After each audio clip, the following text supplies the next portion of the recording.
There is a mirror in a farmhouse in the Ozark hills that nobody has looked into for 40 years. It hangs in a back bedroom behind a bedsheet that has yellowed to the colour of old teeth, and the woman who hung that sheet is long dead. Before she died, she made her grandson swear one small thing. She did not ask him to keep the land. She did not ask him to keep the house. She asked him to leave that sheet exactly where it hung, and to never once lift a corner of it for any reason at all, not even to clean the dust that gathered along the frame. She told him that the glass behind that cloth was not a mirror. She said it only looked like one. She said a mirror is not just glass, and it was never truly made to show you your own face. She believed it was made to watch you.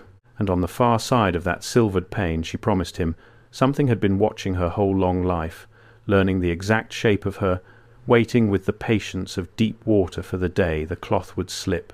Most people would call an old woman like that touched in the head. Her grandson thought the same for a while. But then he grew old himself, and he started noticing things about the mirrors in his own home, small things, quiet things, and one winter he covered every last one of them the way she had taught him. This is the story the old Ozark widow left behind. And by the time we are through, you may never stand in front of your own reflection the same way again. Before we go a single step further, I want you to do something for me. Down in the comments, type one word. Type the word watched. Just that, nothing else. The old widow believed that naming a thing out loud was the first way you took its power back, and I want to see how many of you are willing to name it with me tonight. Type it now. Then stay close and stay quiet, because what she taught about that covered glass only gets stranger from here. Her name was Orpha, and she lived the last 50 years of her life at the dead end of a gravel road in a place the old maps call Cane Hollow. If you have never stood in an Ozark holler at dusk, it is hard to explain the particular way the light behaves there. The hills fold in close on either side like the two halves of a shut book, and the sun does not so much set as get swallowed all at once, so that one moment you are standing in gold and the next you are standing in a blue that has no bottom to it. Sound carries strangely in the hollows. A dog barking 2 ridges over can seem to be right behind your shoulder, and a voice right behind your shoulder can seem to come from 2 ridges over. The people who were born in those hollows learned early not to trust everything. Their eyes and ears reported back to them, and Orpha was born deeper in the hollow than almost anyone left alive. The Deal place was a long, low farmhouse that had been added onto so many times over so many generations that no 2 rooms sat at quite the same level. You went up a step to get to the kitchen and down a step to get to the parlour, and sideways through a door that had been cut for a shorter century of people. The whole house leaned a hair toward the creek, the way old Ozark houses do, as if it were always half a thought away from lying down in the water and going to sleep. And in every single room of that leaning, added on to generational house, there was a mirror, and every single one of them was covered. Some of them were covered with bedsheets, like the one in the back bedroom. Some were covered with feed sacks that still had the faded stamp of the mill on them. The big mirror in the front hall, the tall, dark one in the heavy frame that had come down through 4 generations of her husband's family, that one she had covered with a quilt she had sewn herself, a quilt she never used on a bed, a quilt she had made for no other purpose in this world than to hang over that glass and keep it blind. Visitors, when there were visitors, always asked about it. They assumed there had been a death in the house, because covering the mirrors after a death is an old custom in those hills, and a good one, and nobody thinks twice about it for the week or so it lasts. But Orpha had covered her mirrors for 50 years, and when people asked whose death she was still grieving, she would look at them with those pale, flat eyes of hers, and she would say, "Not any death yet. Not yet." And that answer had a way of ending the conversation. Now I want to be honest with you about where a woman like Orpha came from, because it matters for everything that comes after. She was not an educated woman in the way we mean it today. She had gone to a 1-room schoolhouse until she was 11 years old, and then she had gone to work, because that is how it was in the hollows then, and the little schooling she got was mostly her letters and her sums and long stretches of the King James Bible read aloud until she knew whole books of it by heart. But she was not ignorant. There is a difference between a person who has never seen the world and a person who has watched the same small piece of the world so closely for so long that she can see the seams in it. Orpha was the second kind. She had spent 70-some years watching one hollow, one house, one road, one creek, and one set of covered mirrors, and she had come to believe she understood something about the nature of glass that the educated people driving past on the highway had simply never sat still long enough to notice. She learned it from her own grandmother, she said, and her grandmother had learned it from someone older still, back before the county was even a county, back when the only way in or out of the hollow was on foot or on a mule. In her family, the knowledge of the mirrors passed down the way a fever passes down, from the old to the young, always to one child in each generation who had the right kind of quiet in them to be trusted with it. Orpha had been that child. And when she was an old woman, wet-eyed and thin as a rail, she chose her grandson to be the next one, and she began to teach him the way her grandmother had taught her, slowly, in the evenings, by the light of a single lamp, with every mirror in the house safely blind under its cloth. The first thing she taught him, the very first thing, was the thing that gives this whole story its shape. She told him that a mirror is not what people think it is. People think a mirror is a piece of glass with a bright backing that throws your own light back at you. And she agreed that was true, as far as it went. But she said that was only the front of the answer, the part meant for children and city people, and that behind that front there was a truth her family had guarded for longer than anyone could count. She said that the silvering on the back of a mirror, that thin, dark skin of metal that makes glass into a mirror in the first place, was never invented to give people a way to see themselves. She said seeing yourself was an accident, a side effect, a thing the makers allowed because it kept people fond of a device they would otherwise have been afraid of.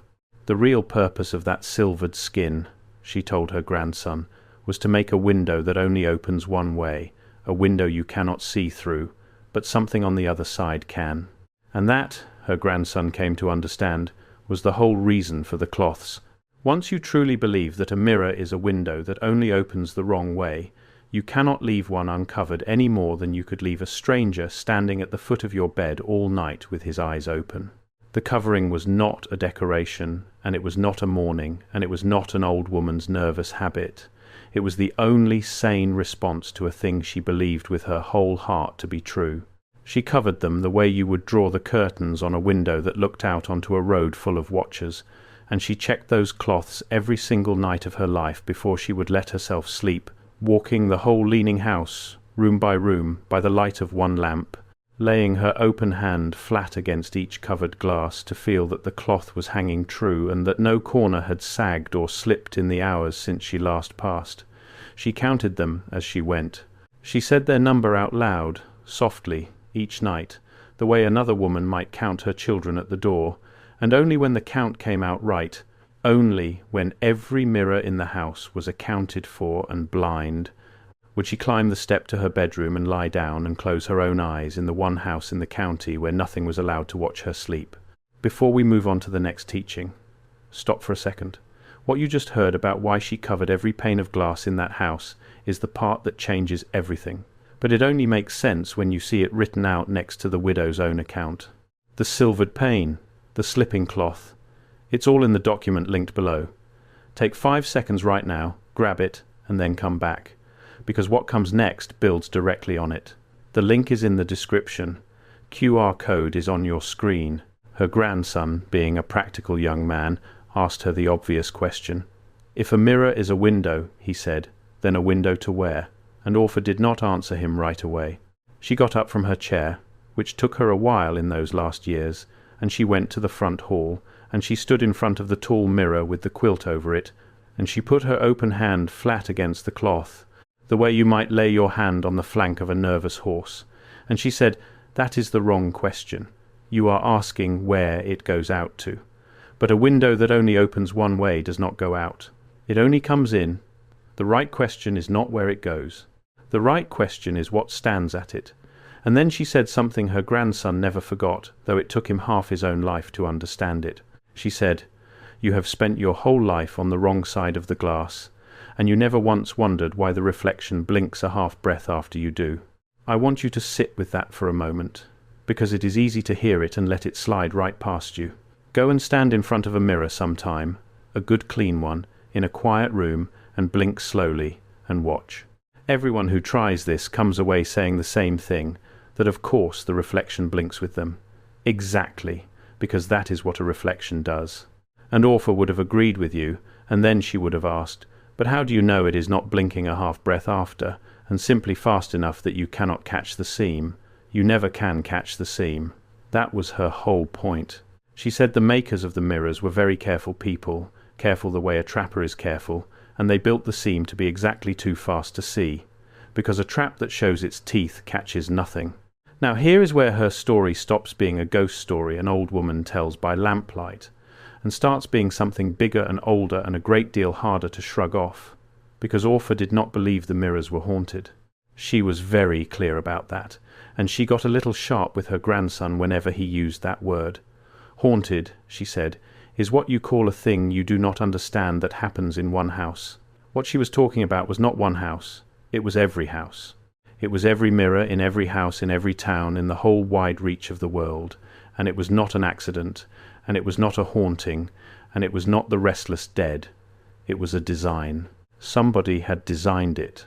Somebody had built the mirrors to do exactly what they do, and had built so many of them, and put them in every home, and taught every child to trust them, and stand in front of them, and hand over the shape of their whole life to them, day after day, and nobody had ever asked who wanted all that watching, and why.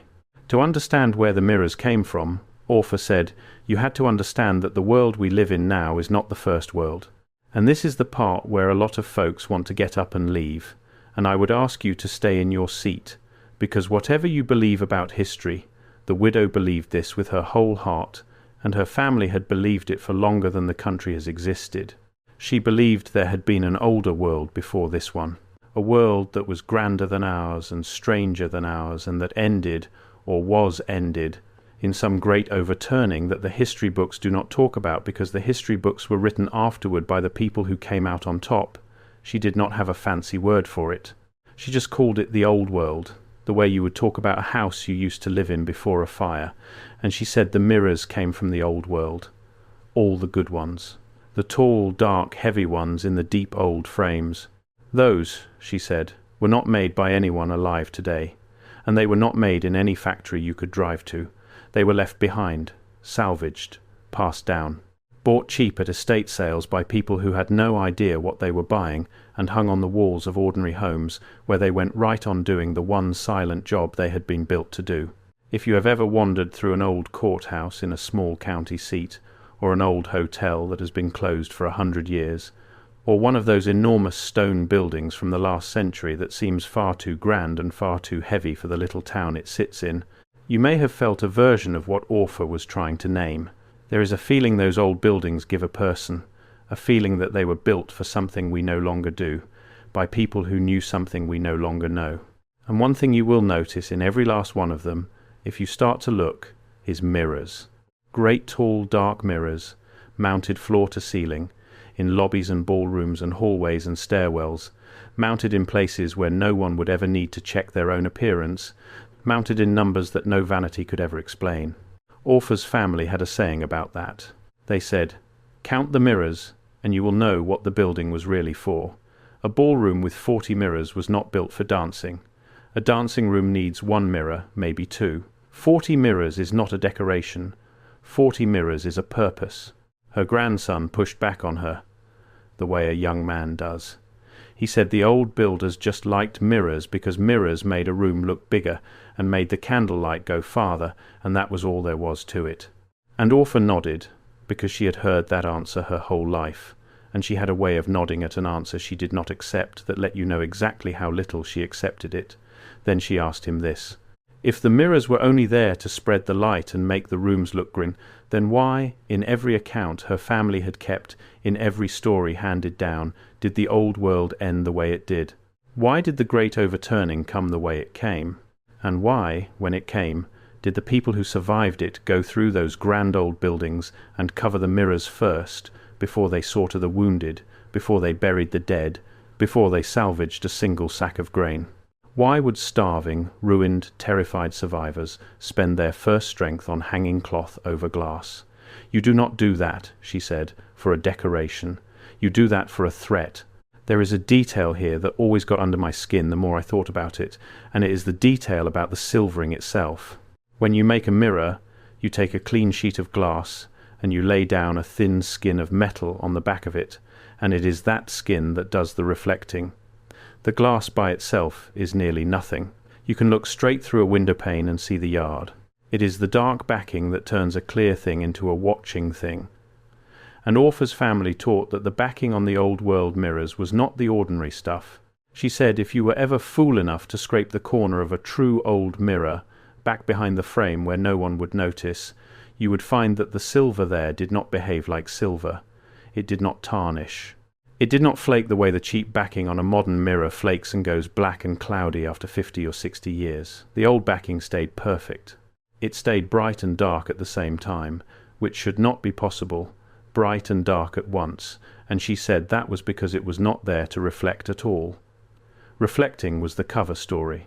The backing was there to look out. It was the eye. The glass in front of it was just the clean pane the eye looked through, the same way your own eye has a clear wet window in the front of it that you never think about because you are always looking out through it and never at it. That was the thing she came back to again and again in those lamplit evenings. She said, "You never think about the front of your own eye. You look through it your whole life and you never see it." And that, she said, is exactly what the makers wanted the mirror to be for whatever stands behind it. A window so ordinary, so trusted, so much a part of daily life, that the thing looking through it becomes invisible by being everywhere. Nobody is afraid of a mirror. That is the genius of it. You would be afraid of a single strange eye set into the wall of your bedroom, staring at your bed all night. You would tear it out with your hands. But hang a pretty framed mirror on that same wall, in that same spot, aimed at that same bed, and you will dust it lovingly and check your hair in it, and never once feel the weight of the look coming the other way. And the look does come the other way. That was the heart of her whole teaching, and she had 100 small ways of trying to make her grandson feel it, because she said feeling it was the only way to really learn it. She told him to walk down a hallway at night, in a house full of mirrors, with a candle, and to pay attention not to what he saw, but to the feeling on the back of his neck as he passed each dark glass. And she said, that feeling you get, that crawling feeling that makes you want to walk a little faster past the mirror at the end of the hall, that feeling is not your imagination, and it is not a childish fear left over from when you were small. That feeling is the oldest and truest part of you, recognizing that it is being looked at. Your mind has been trained out of believing it, but your body never forgot. Your body knows. Your body has always known. Every human being who has ever quickened their step past a dark mirror in a quiet house was obeying a knowledge older than language, and every one of them then told themselves they were being silly and slowed back down, because that is what we are taught to do. Now the county, of course, had its own opinion about orphadeal, and it was not a kind one. In a small place, an old woman who covers her mirrors for 50 years and tells folks she is grieving a death that has not happened yet is going to get a reputation, and Orpha had one. Some people said she had gone strange after her husband passed. Some said she had always been strange and the husband had only kept it hidden. The children of the Hollow dared each other to run up onto her porch and knock and run away, the way children do with any house that has a story attached to it. And the grown people, the practical ones, the ones with televisions and good sense, they felt sorry for her in that particular way that lets you look down on a person while you are feeling sorry for them. They thought she was a lonely old woman filling up the silence of a big empty house with old wives' tales. And maybe, if you had driven past the deal place on the highway, you would have thought the same, and you would not have been a bad person for thinking it. But the people who actually knew Orpha, the few who sat with her and let her talk, came away with a different feeling, and it is hard to put words to. They came away feeling that she was not a confused old woman at all. They came away feeling that she was one of the very few clear-headed people they had ever met, and that the confusion, if there was any, was on their own side. Because she was consistent, that is the thing that always struck people. A crazy person's story falls apart when you press on it. It changes, it contradicts itself, it gets bigger and wilder every time you hear it. But Orpha's story never changed, not in 50 years. She told it to her grandson exactly the way her grandmother had told it to her, word for careful word. And when the county's one young preacher came out to try to talk sense into her, she told it to him the same way. And he came out of that house 3 hours later and got in his car and sat there for a long while before he could bring himself to drive, and he never told anyone what she had said to him, not once, for the rest of his life. The rules were the practical heart of it. Orpha did not just believe the mirrors watched. She believed there were rules about how they watched, and when they watched hardest, and what you could do to keep yourself out of their notice. And these rules were the real inheritance her family passed down, more precious to them than the land or the house or anything with a dollar value. She taught them to her grandson one at a time, and she made him repeat each one back to her until he had it perfect, and she would not go on to the next rule until she was satisfied he would never forget the one before it. I am going to tell you those rules, because I think you should know them, and because Orpha herself believed that the knowing was the only protection there was. She used to say that the makers of the mirrors won a long time ago, and there is no undoing that, and there is no getting the mirrors out of the world now. But she said a person who knows the rules is a person the mirror cannot rely on. And a mirror that cannot rely on you, she said, is a mirror that has to be a little bit careful. And making it careful was the only small victory left to anyone alive. The first rule was the simplest one, and it was the one everyone in those hills already half knew without understanding why. Cover the mirrors when someone in the house is dying, and keep them covered until the body is in the ground. Most people who follow that custom think it is about respect, or about keeping the soul of the dead from getting confused and trapped in the glass. Orpha said the truth was closer to the second than the first, but it was not the dead person's soul that was the worry. The worry was that the thing behind the glass was never more awake, never more interested, never more hungry, than in the hours around a death. She said death was the one moment in a human life when the seam between the two sides of the glass got thin, and that the makers had built the mirrors partly for that exact moment, to be there and watching and ready when a person crossed over, so that whatever they were, whatever the makers were, they would not miss a single crossing. Cover the glass at a death, she said, and you make that thing wait outside in the cold for once. You cannot stop it, but you can make it wait. The second rule was about the night. Orpha said the mirrors watched all the time, day and night, but that their watching was weak and scattered in the daylight, thinned out by the sun and the noise and the movement of the living going about their business. It was in the deep part of the night, she said, the hours after 2 and before the first grey of morning, that the watching gathered itself and grew strong and specific. She called those hours the long look. And her rule was that you did not stand in front of an uncovered mirror during the long look, not to check on a crying child, not to see what made a noise, not for any reason at all.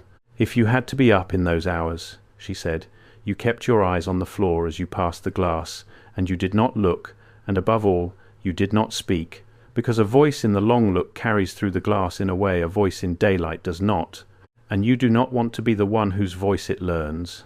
The third rule was the one that frightened her grandson the most, and it frightened me the most too, when I first heard it, and it is this: never let a mirror learn your name spoken to your own face.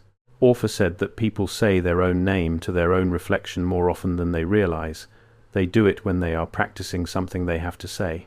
They do it when they are ashamed and scolding themselves in the bathroom glass. They do it when they are trying to work up their courage, looking themselves in the eye and saying their own name like a coach at a game. And every single time a person does that, she said, they are handing the thing behind the glass the one piece of themselves it needs most and can get no other way. It can watch you your whole life and never know your name, because a name is not a thing you can see. It is a thing you have to give. And the mirror is very patient about waiting for you to give it. She said the day the thing behind your mirror has both your face and your name spoken together to that face, it has everything it needs. And she would not say, even to her grandson, even at the very end, exactly what it needed all that for. She said some things you protect a child from by not saying them, and that some doors are safest left not just shut but unmentioned. There were smaller rules after that, and she taught them all. Never hang a mirror facing a bed, and if one already hangs there, move it or cover it, because a sleeping face is an open face, undefended, and the sleeping give away more than they ever would awake. Never hang two mirrors facing each other, ever, under any circumstances, because two mirrors facing make a hall between them that goes deeper than the wall behind either one, and things can move in that hall that could never fit in a single glass. Never buy an old mirror whose history you do not know, and if you must, leave it in the sun for 3 full days before you bring it inside, because whatever has been living behind it does not like the long light and will thin itself out and grow careless, and you want it careless when you carry it over your own threshold. And never, she said, never break a mirror in anger, because the old fear about breaking a mirror is not really about luck at all. It is about the fact that a broken mirror does not stop watching. It only stops watching from one place. Break it, and now there are a dozen watchers where there was one, and each shard remembers the whole, and each shard is angry. You can hear, in all of this, how a person could dismiss it as superstition. And I want to be fair to that view, because it is the sensible view, and most of the time the sensible view is right. Every culture on earth has strange beliefs about mirrors. People cover them at deaths in a dozen countries that never spoke to each other. People fear breaking them on every continent. People have believed for as long as we have any record that mirrors are doorways, that they steal a piece of the soul, that the reflection is a second self with its own intentions. A sensible person looks at all that and says, of course, primitive people did not understand optics, and a shiny surface that shows a ghostly copy of your own face is exactly the kind of thing a mind without science would spin frightening stories about. And that is a good argument. I have made it myself. But Orpha had an answer for it, and her answer is the thing that has kept me up more than one night. She said, you have it exactly backward. You think the fear came first, and the mirror was just the thing the fear happened to land on. But ask yourself, why the very same fear, in the very same shape, landed on the very same object, in every corner of the world, among people who had no way of teaching it to one another. When a fear is truly just a story people made up, it comes out different everywhere. The monsters are different. The rules are different. But the mirror fear is the same fear everywhere, down to the smallest detail, the covering at death, the doorway, the stolen self, the danger of breaking. A fear that is identical across peoples who never met, she said, is not a story anyone made up. It is a memory. It is the whole human race remembering the same true thing, and each people telling it in their own words, and every one of them getting the shape of it right because the shape of it is real. She said the reason the mirror fear is everywhere is the same reason the fear of a snake in the grass is everywhere. It is not superstition, it is experience, worn so deep and so old that it comes to us now feeling like instinct. We were taught to be afraid of the mirror, she said, the way we were taught to be afraid of the snake, by the ones who did not survive not being afraid. Orpha did not teach the rules as abstractions. She taught them wrapped around stories, because she said a rule with no story attached to it is a rule a person forgets the first hard night they are tempted to break it. And the story she told her grandson to carry alongside the rule about the long look was the story of a boy named Elgin Frame, who had lived one hollow over when Orpha herself was young, and who had died at 19 years old in a way the county wrote down as a fever and never questioned, because the alternative did not fit in the space the county had for such things. Elgin was, by every account, a bright and restless boy, the kind who could not leave a locked box alone until he had gotten it open. His people were poor, and when his grandmother passed, the one thing of any value in the house was a mirror, an old, dark, tall one, in a frame that was worth more than the house it hung in, the kind of mirror that turns up in poor Ozark cabins now and then, with no explanation for how it ever got there. The family covered it when the grandmother was dying, the way you do, and after she was buried they meant to uncover it, but the boy's mother had taken a strange turn about it. She would not let it be uncovered. She said her own grandmother had told her to trust that particular glass, and she would not say more than that, and the sheet stayed on it, and the family got used to it hanging there blind in the front room like a covered bird cage. Elgin could not stand it. A covered thing was a locked box to a boy like that, and every day the sheet hung there was a day the question ate at him a little more. What was so special about that glass? Why would his mother, who was not a fearful woman about anything else in this world, go pale and quiet every time he reached toward it? And so one night, the way boys do, he waited until the house was asleep, and he went out to the front room in the dark, and it was late, deep in the hours Orpha would have called the long look, and he lit no lamp, and he lifted the corner of the sheet. Now I want to tell you exactly what the county's version of the story says happened, because it is very short, and then I want to tell you Orpha's version, which is longer and worse. The county version is that Elgin was found the next morning sitting on the floor in front of the mirror, the sheet pulled all the way down and pulled around him, and he was awake, and his eyes were open, and he would not answer anyone. He took a fever that same day. He lingered a little under 2 weeks. He never spoke a full sentence again, though the ones who sat with him said he whispered a great deal, and that what he whispered, over and over, was his own name. And then he died, and they wrote fever, and they buried him, and his mother covered that mirror again, and it was never uncovered while any of them lived.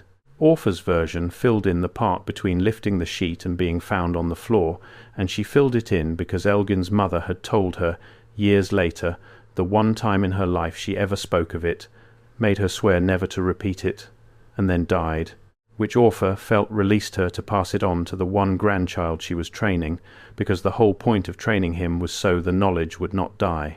Elgin's mother had been woken that night, she said, not by a noise but by the absence of one. The house had gone too quiet, the way a wood goes too quiet when a hawk is overhead. And she got up and went to the front room, and she saw her son sitting on the floor in front of the uncovered mirror, and she saw the mirror, and this is the part she made Orpha swear about. She said the boy was sitting perfectly still, but the reflection was not. The reflection of her son, in the glass, was leaning forward, slowly, closer and closer to the surface of the glass from the inside, closer than any reflection can lean, its face nearly against the pane, looking not at itself and not at the room, but directly at the boy, studying him, the way you would study a page you were trying to memorize. And her son sat there looking back, and his lips were moving, and she understood in a rush of cold that he was telling it his name. And she screamed, and she threw the sheet back over the glass with her own hands, and the boy fell over on the floor like something cut loose. And that was the last night Elgin Frame was truly in this world, though his body took another 2 weeks to admit it. The rule, Orpha would say at the end of that story, is do not look during the long look, but the story is why. A rule is a fence. A story is the drop on the other side of it. You keep behind the fence, she said, not because someone told you to, but because you have looked over it one time and seen the drop, and now you do not need telling. There is a question you are probably asking by now, and Orpha's grandson asked it too, and it is a good one.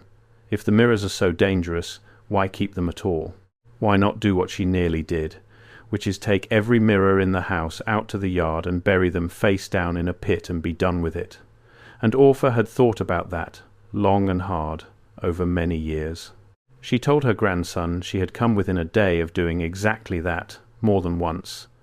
But she never did it, and there were 2 reasons, and both of them are worth hearing. The first reason was that she was not sure it would work. A buried mirror, she said, is still a mirror. It is still a window. All you have done is give the thing behind it a view of the dark and the worms, and made it bored, and made it patient, and a patient bored thing digs. She was afraid of what a mirror might become if you buried it angry. The second reason was stranger and sadder. She said that as long as the mirrors were in the house, covered, watched, obeyed, kept to the rules, she knew where they were and what they were doing. She could sleep at night knowing every glass in her house was blind under its cloth and every rule was being kept. Get rid of them, and she would spend the rest of her life wondering where they had gone and who had dug them up, and what was being taught to them now by people who did not know the rules. She said a danger you keep under your own eye is a smaller danger than a danger you have sent out into a world full of fools. So she kept them, covered, named, counted, every one of them accounted for, every single night, before she would let herself lie down. I told you earlier that Orpha believed the mirrors came from the old world, the grand and ended world that our history does not name. I want to come back to that now, because it is the part of her teaching that reaches past her own hollow and out into the whole strange shape of the past, and it is the part that lines up, whether you want it to or not, with a great many things that do not otherwise fit together. Think about how many old mirrors there are in the world. Really think about it. Go to any estate sale, any antique barn, any dusty shop in any small town, and you will find them, stacked and leaning against the walls, dozens of them, tall, dark, heavy mirrors in ornate frames, far more of them than there are of anything else from that era. There are more surviving old mirrors than there are surviving old chairs, and people sat in chairs every hour of every day. There are more surviving old mirrors than there are old beds, and everyone had to sleep. It is strange, when you stop to notice it, just how many mirrors the last world made, and how carefully those mirrors were built to survive, and how many of them came down to us intact through fires and floods and moves and wars that destroyed almost everything else. Orpha said that was not luck. She said a thing survives in those numbers, through all of that, because it was built to survive, built better than the beds and the chairs, built to outlast the very people who made it, because the ones who made it wanted it, still watching long after everyone who could remember its purpose was safely dead. And think about the great buildings again. In the last 2 centuries there stood, all over the world, enormous exposition halls and World Fair palaces, structures of glass and iron and stone so vast and so ornate that we now look at the old photographs of them and cannot quite believe they were real.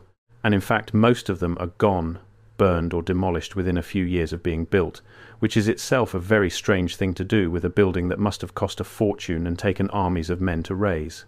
And what were those palaces full of? Mirrors. Halls of mirrors. Rooms designed so that a person walking through would be reflected 1,000 times from every angle, would be caught and held and multiplied in glass on every side, would be, for the length of that walk, more thoroughly surrounded by watching silver than a human being has ever been before or since. We are told these were pleasure palaces, halls of entertainment, monuments to progress. Orpha's family had a colder name for them. They called them the counting houses, because she believed that was where the old world did its counting, where it brought the people through by the millions and looked at every one of them from every side and took the measure of them and wrote them down in whatever ledger a world like that keeps. She had a thought about the orphans too, and this one is hard to sit with. You may know that in the last world's final century there were great waves of orphans, more orphans than any ordinary run of history should produce, whole trains of them sent across the country to be handed out to strangers, whole institutions raised to house the endless supply of parentless children that came from somewhere no one quite explains. Orpha did not claim to know the whole of it, but she noted, quietly, in that flat way of hers, that a world which had just been overturned, a world whose grown people mostly remembered the world that came before, would have a problem on its hands. The grown people would remember. The grown people would have to be watched most closely of all, or replaced. And the children, the small ones, the ones too young to remember the old world at all, those were the clean slate. Those were the ones you could raise up inside the new arrangement, teaching them from the cradle to trust the mirror, to stand before it, to hand it their faces without a second thought, so that by the time they were grown there would be no one left alive who remembered that a mirror had ever been anything to fear. She said, "We are those children's grandchildren." She said the training worked. She said, "Look how well it worked. Look how you laughed a little at the start of this. Look how sure you were that a mirror is just glass." Her grandson asked her, once, how her own family had escaped the training. If everyone was taught to trust the mirrors, how did one poor family in one Ozark hollow hold on to the old fear when the whole rest of the world let it go? And Orpha said it was not that they had escaped anything, it was that they had a job. She said every arrangement, no matter how total, leaves a few caretakers, a few keepers of the old knowledge, not out of mercy but out of necessity, because a trap still needs someone who remembers how it works in order to keep it working. She was not sure whether her family were meant to be keepers on the maker's side, gone quietly rogue somewhere down the generations, or whether they were something the makers had missed, a splinter of the old world that had lodged in a hollow too poor and too forgotten to bother sweeping clean. She said she had wondered about it her whole life and never settled it, but she knew this much. The knowledge had been given to her family for a reason, by someone, a long time ago, and whatever the reason was, she intended to do the one thing the knowledge was clearly for, which was to keep it alive, and pass it on, and cover the glass, and wait. Wait for what? Her grandson asked. And this was the only time in all those evenings that Orpha Deal looked, to her grandson, genuinely afraid. She was not a fearful woman. She had faced down the mirror fear so long that she wore it like an old coat. But when he asked her what she was waiting for, she was quiet for a long time, and then she said, for the cloth to come off, all of it, everywhere, at once. She said the mirrors had been covered, here and there, by the few who remembered, for a very long time, and that this was a kind of standoff, a long, patient standoff between the keepers who covered and the thing that waited to be uncovered. And she said she did not think the standoff would last forever. She said a day was coming, and she did not know when the last of the keepers would be gone, when no one alive would cover a mirror at a death or fear the long look or refuse to speak their name to the glass, when every mirror in every home would hang uncovered and trusted through every hour of the night, all of them, everywhere, at the same time. And she did not know what happened on that day. Her family's knowledge did not reach that far. But she knew it was the day the makers had been counting toward, patiently, since before the old world ended. And she knew she did not want to be alive to see it. And she was glad, in the end, that she would not be. It would be easy to think that Orpha kept the mirrors covered out of a fear she had inherited and never tested, a fear handed to her as a child that she simply never grew out of. But that was not how it was. Orpha had tested it, once.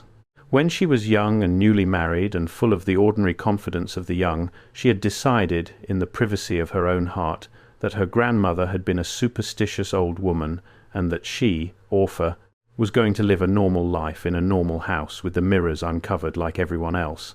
And for the better part of a year she did exactly that.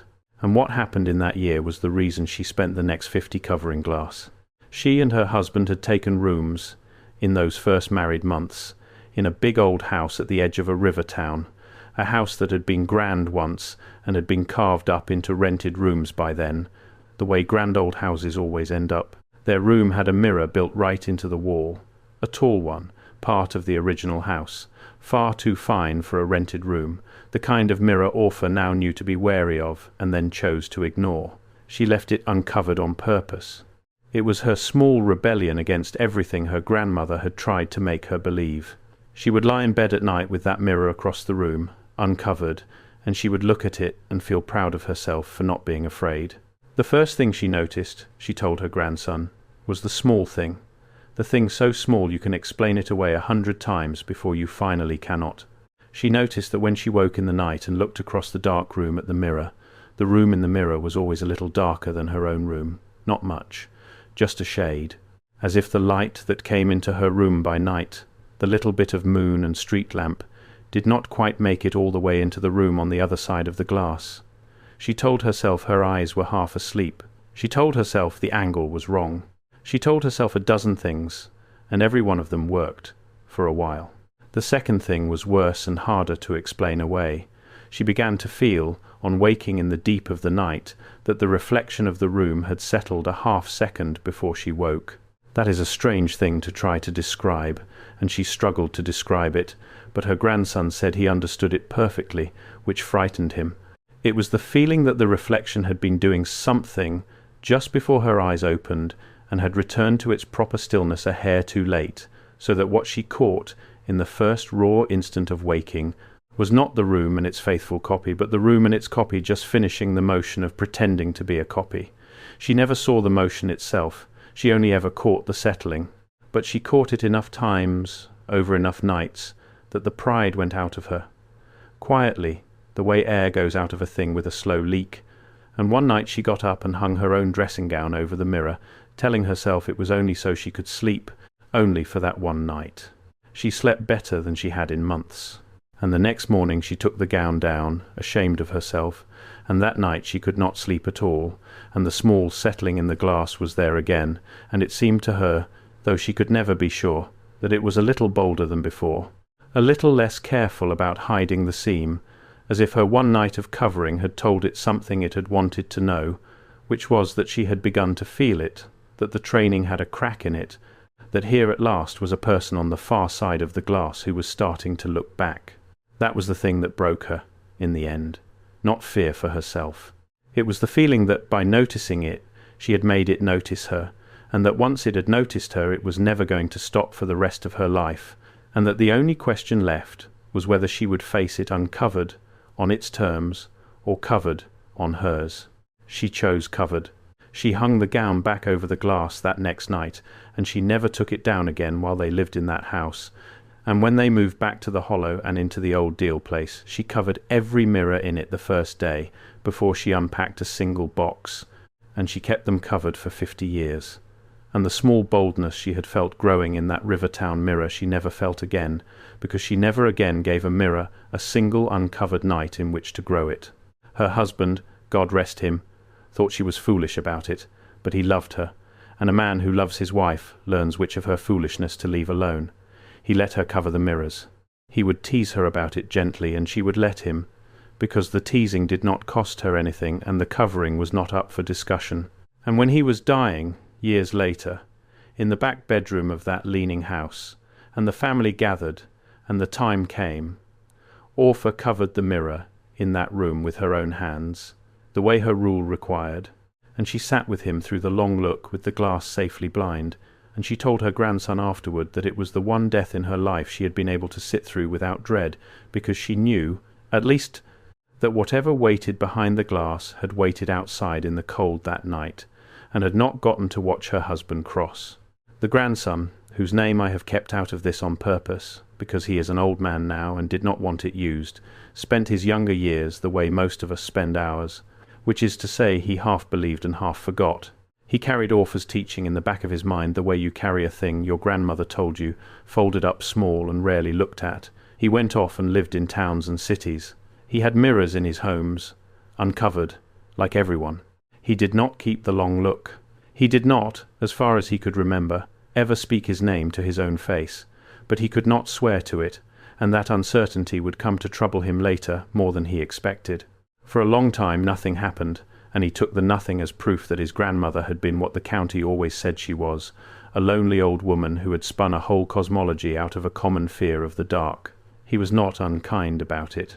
He remembered her with love. He just filed her under the heading of harmless family strangeness, the way most of us file the odder branches of our own families, and he got on with his life. The change came slowly, and it came, as these things do, in the small hours. Somewhere in his 50s he began to sleep badly, the way people do at that age, waking in the deep of the night for no reason and lying there in the dark.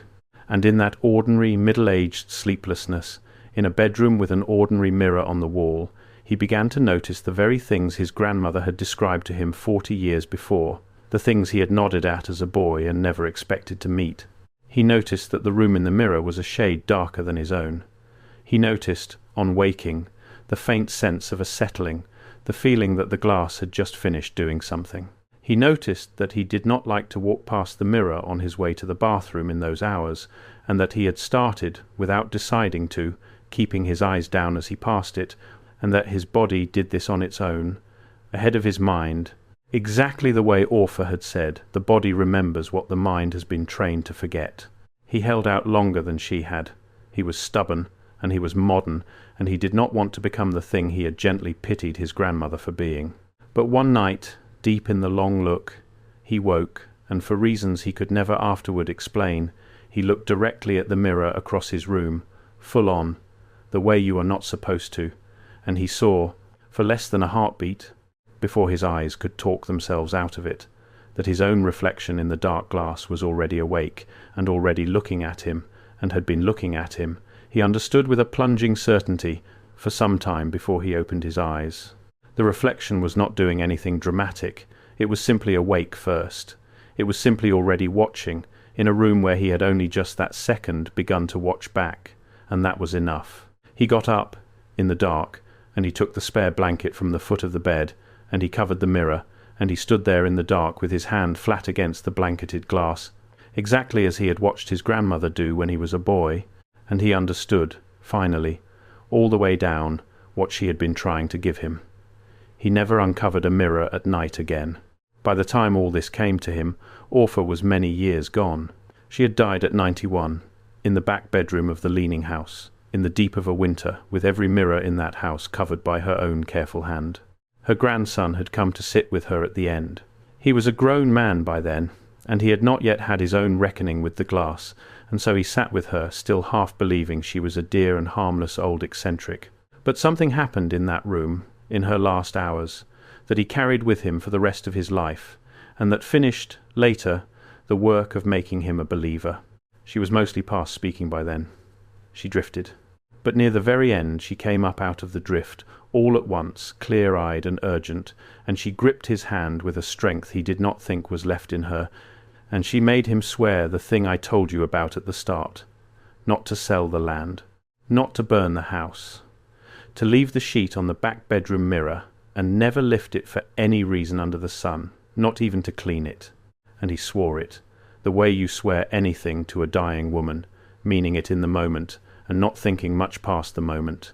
And then she said the last full thing she ever said to him, and she said it, looking not at him, but at the covered mirror on the wall of that very room, the mirror she had covered herself, the one she was going to die in front of. She said, "It has waited my whole life for this room." She said, "Do not give it the night I cross." And then she asked him, in a small voice, to check the cloth, to make sure it was hanging true, to make sure there was no gap at the corner. And he got up, and he checked it, and it was hanging true, and he told her so, and she closed her eyes. And a little while later, with the glass safely blind, Orfadil crossed over, and whatever had waited her whole life for that room waited outside it one more time, in the cold, and did not get to watch. There is more of the teaching, and I want to give you the part of it that Orpha called the small signs, because it is the most practical part, and because it is the part you can actually use. She told her grandson that the thing behind the glass was not all-powerful, that it was bound by rules of its own, the same way you and I are bound, and that a person who learned to read the small signs could always tell when a mirror was awake and paying close attention, and could always tell which mirror in a house was the dangerous one, and could get themselves out of the way in time. The signs were her family's whole practical inheritance, and she rattled them off the way another grandmother might rattle off a recipe. The first small sign was the darkness of the reflected room, which you already know about, the way the room in the glass runs a shade dimmer than the room you stand in when the mirror is truly watching. In daylight you will not catch it, but at night, in a house you know well, you will see it if you know to look, and if you see it, she said, that mirror is awake, and you should treat it the way you would treat a dog you did not know that had just lifted its head and fixed on you, quietly, without sudden moves, and you should leave. The second small sign was the cold. Orpha said a watching mirror pulls a thin cold off the room in front of it, and that if you stand before a mirror at night and feel a faint chill on your face that you do not feel on the back of your neck, a chill coming from the glass and not from any window or door, then the glass has turned its full attention on you, and you have been standing there too long already. She said cold is how you know it is close, not cold in the room, cold on your face, cold coming out of the glass toward you like breath, except there is no breath, because the thing on the other side does not breathe, it only leans. The third small sign was the one she trusted most, and it was the sound. She said a truly awake mirror is silent in a way that is louder than any noise, that it creates a pocket of wrongness around itself, a hush, the same hush a wood falls into when a hawk crosses over it and every small living thing goes still at once. If you walk into a room at night and the room goes too quiet, if the ordinary tiny sounds of a house at night, the tick of it cooling, the small settling of old wood, all seem to stop at once as you cross the threshold, then look for the mirror, because the mirror is the reason, and the mirror is waiting, and you have walked in on it in the middle of the long look. She said the hush is the surest sign of all, and the one people ignore the most, because a hush is the absence of a thing, and human beings are very bad at noticing the absence of a thing until it is far too late. There was a fourth sign, and she gave it last because she gave it reluctantly, the way you hand a child a knife you would rather they never needed. She said that if you ever, by accident or by foolishness, caught the seam, if you ever looked at your reflection in a truly awake mirror and saw for one raw instant that it had blinked a half-breath after you, or moved a half-breath before you, or was simply awake and looking when it should have only been a copy, then you had crossed a line and you could not uncross it, and from that night forward that mirror knew that you knew. And a mirror that knows you have seen it, she said, changes. It stops being careful, it stops hiding the seam, because there is no longer any point. She said that was the true reason her family covered the glass and never uncovered it. Not because covering blinded the thing behind it. Covering did not blind it. Covering only kept you from ever catching the seam, and so kept the mirror from ever learning that you were the kind of person who could. Stay behind the cloth, she said, and you stay a stranger to it. Catch it once, and you are known, and being known is the beginning of everything you do not want. She wrapped these signs, as she wrapped everything, around a story, and the story was about a family named Corliss, who had come into money and used it, foolishly, to buy up the contents of an old estate 2 counties over, a grand ruined house that was being emptied out. Among the things they hauled home were mirrors, of course, more mirrors than any family needs, and they hung them all through their new fine house, proud of them, tall, dark, handsome old mirrors in every room. And Orpha said the Corliss family made every mistake it was possible to make. They hung a mirror facing a bed. They hung 2 mirrors facing each other across a hallway, so that the hall between them ran back into a dark that had no bottom. They hung one at the foot of the stairs, where the whole house's traffic passed it 100 times a day, feeding it faces. And they did not know a single rule, and there was no one to teach them, and they went to bed the first night in a house that had, in a single afternoon, become the most thoroughly watched house in the county. The trouble in the Corliss house, as Orpha told it, did not come all at once, because the thing behind the glass is never in a hurry. It came the way weather comes, a change in the pressure first, a wrongness you feel before you can name. The family started sleeping badly, all of them, at once, which is a thing that should have told them something and told them nothing. The children would not go upstairs alone. The dog would not walk down the hall with the 2 facing mirrors, and would stand at the end of it and whine and back away, and they thought the dog had gone simple.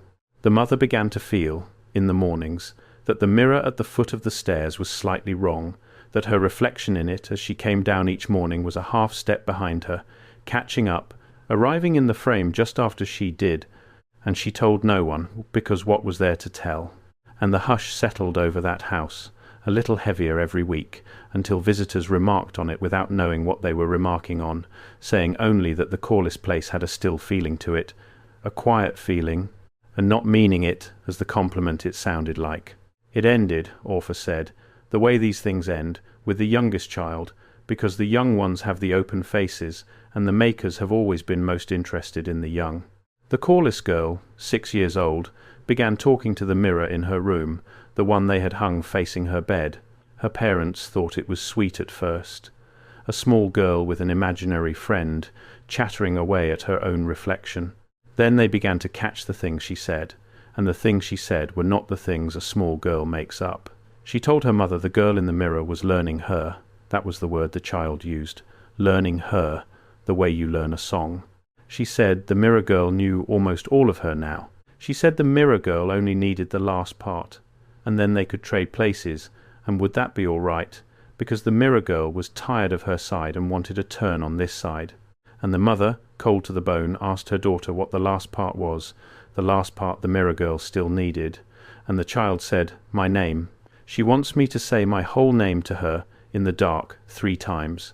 She says, then it will be done." And the mother took that mirror off the wall that hour, in the daylight, with her eyes shut and a blanket over it, and carried it out to the yard, and the Corliss family left that fine house inside the month and sold it cheap and never said why. And the mirrors went back out into the world in an estate sale of their own, cheap, unlabelled, their history unknown, to be hung on the walls of ordinary homes by people who had no idea what they were bringing over the threshold. That, Orpha said, is how it spreads, not by moving on its own, by our own hands. We carry it home ourselves, every time, because it is beautiful, and because it is cheap, and because no one ever taught us to count the mirrors and ask what the building was really for. The house still stands, at the dead end of that gravel road, in Cane Hollow, though it leans a little more toward the creek every year, and one of these winters it will finally lie down in the water and sleep the way old Ozark houses do. The grandson owns it now, and he cannot bring himself to sell it, and he cannot bring himself to live in it, so it sits, mostly empty, checked on a few times a year, its rooms full of covered mirrors that he has never once uncovered. He keeps the rules. He is the last one who does. He knows that when he is gone there will very likely be no one left in his family who believes any of it, and that some grandchild or great-grandchild will inherit the leaning house and walk through it, pulling the sheets and the feed sacks and the old sewn quilt off the glass, one room at a time, letting the light of an ordinary afternoon fall on mirrors that have not seen an uncovered hour in 3/4 of a century, and he does not know what will happen when they do that, and he has decided he would rather not be alive to find out, the same way his grandmother decided. There was one time, he admits, that he came close to breaking his oath. It was years after her death, on a grey afternoon, and he was alone in the house doing the small work of keeping a dead person's house from falling all the way down, and he found himself standing in the doorway of the back bedroom, looking at the sheet on the mirror, the yellowed sheet, hanging exactly where she had hung it. And he was a grown man, a sensible man, standing in a plain, empty room in the flat grey light of the middle of the day, the least frightening hour there is, and he thought to himself, in the reasonable voice we all have, that this had gone on long enough, that a grown man should not be governed by the fears of a dead grandmother, that he would simply lift the corner of the sheet and look and see the ordinary dusty mirror that was surely all that was ever behind it, and lay the whole thing to rest at last. And he crossed the room, and he reached up, and he took the corner of the sheet between his fingers. And then, he says, he became aware of something that stopped his hand where it was and turned him cold all the way through on a warm grey afternoon. He became aware that the room behind him, reflected in the sliver of glass he could just see at the very edge of the sheet, where it did not quite meet the frame, was darker than the room he was standing in. He had not noticed the sliver before. It was a thin, bright line of exposed glass, no wider than a fingernail, running down the edge of the frame where the old cloth had sagged over the decades. And in that thin line of mirror he could see a narrow strip of the room behind him, the doorway, the window, the grey daylight, and it was all a shade too dark, exactly the shade too dark his grandmother had described, the shade of a room that the daylight does not quite reach into from the other side.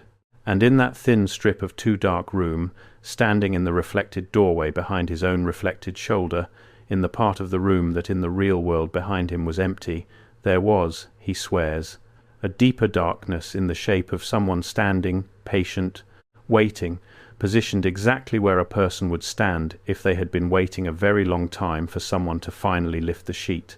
He let go of the cloth. He did not look again. He walked out of that room and out of that house, and he sat in his truck in the yard for a long while, the way the young preacher had sat in his car half a century before, and he has never touched the sheet since, and he never will. And when he tells this part, he stops looking at you and looks instead at the middle distance, and his voice, which is steady through the rest of it, is not steady here. So that is the story the old Ozark widow left behind, and I have told it to you as faithfully as it was told to me, and now I am going to do the only thing left to do with a story like this, which is to hand it to you and step back. Because Orpha believed, above everything, that the knowing was the protection, and that a story like this one does its work not by being believed but simply by being carried. You do not have to believe a word of it. She would not have asked you to. She would only have asked you to carry it, folded up small in the back of your mind, the way her grandson carried it for 40 years before the night he finally needed it. Here is what carrying it will do. The next time you wake, in the deep of the night, in the hours she called the long look, and you find yourself about to walk past a dark mirror in a quiet house, you will remember this, and you will keep your eyes down, and you will not speak, and it will cost you nothing, and it may be nothing. And the next time you catch yourself standing at the bathroom glass, working up your courage, about to say your own name to your own face the way people do, you will remember, and you will not say it, and that will cost you nothing either. And the next time you are in some grand old building, some courthouse or old hotel or exposition hall that is far too fine for the town around it, and you feel that particular weight settle on the back of your neck as you walk a long hall lined with tall, dark mirrors, you will remember that your body is telling you something your mind was trained to forget, and you will not slow back down and call yourself silly. You will simply, quietly, keep walking, and you will let your body be right for once. And maybe, when you get home tonight, you will look at the mirror in your own hall or your own bedroom, the one you have looked into 10,000 times and never once looked at, too, and you will see it for a moment the way Orpha saw every mirror for the last 50 years of her life, not as a piece of glass that shows you your own face, but as a window that only opens one way, a window you cannot see through, and you will wonder, just for a second, before you talk yourself out of it, whether the thing behind it is looking back. She would tell you that it is. She would tell you it always has been. She would tell you that a mirror is not just glass, that it never was, that it was made a long time ago by careful people for a careful purpose, and that the purpose was not to show you anything at all. The purpose was to watch. And it is very good at its purpose. And it is very, very patient. And it has all the time in the world, because unlike you, it is in no hurry. And unlike you, it is never asleep. And unlike you, it already knows your face by heart. And it is only waiting, the way it has always been waiting, for the one small thing you have not given it yet. So cover your mirrors when the ones you love are dying. Keep your eyes down in the long look. And whatever else you do in this life, do not stand alone in a quiet room, late at night, look yourself in the eye, and say your own name out loud. That is the one gift you can still refuse to give it. Refuse it. If you take nothing else from the old widow of Cane Hollow, take that. And if you felt something walk up the back of your neck at any point tonight, that was not the story. That was the oldest part of you, the part that never forgot, telling you the story is true. Type that word again if you feel it now. You know the one. And then go home and look at your mirror, and this time really look.